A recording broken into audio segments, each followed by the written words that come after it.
કુપોષણને દૂર કરવા માટે મારો આઈસીડીએસ સ્ટાફ બધો જ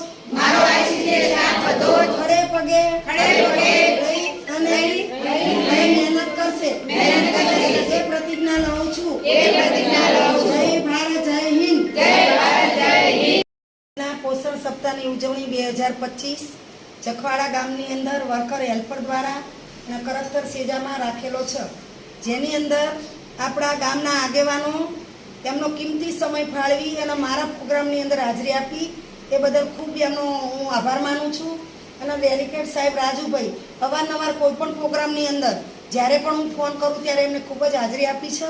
અને આ મારા પોષણ સપ્તાહની ઉજવણીમાં જે વાનગીઓ લાવ્યા છે, અત્યારે મોદી સાહેબે ગુજરાત સરકાર ભારત સરકારની અંદર જાહેર કર્યું છે કે પહેલાં જૂના ધાન્યો ભૂલી ગયા છે, જૂના ધાન્યો ખાતા નથી એટલે કુપોષણ વધી ગયું છે, માતાઓ કુપોષણમાં છે।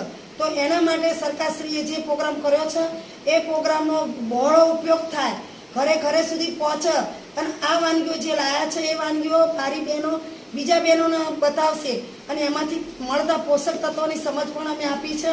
એટલે મિલેટમાંથી અને THRમાંથી વાનગીઓ બનાવી અને બહેનોને ખવડાવો, તમારા બાળકોને ખવડાવો તો કુપોષણ ઓછું થશે અને આપણો ભારત દેશ સક્ષમ બનશે।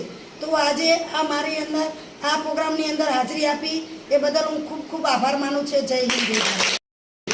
મેં ત્યાંથી કેન્સલ કરાવી જિલ્લા પંચાયતથી તાત્કાલિક પંચાયત ઠરાવ હોય અને એના તાત્કાલિક ધોરણે એના ટેન્ડર પર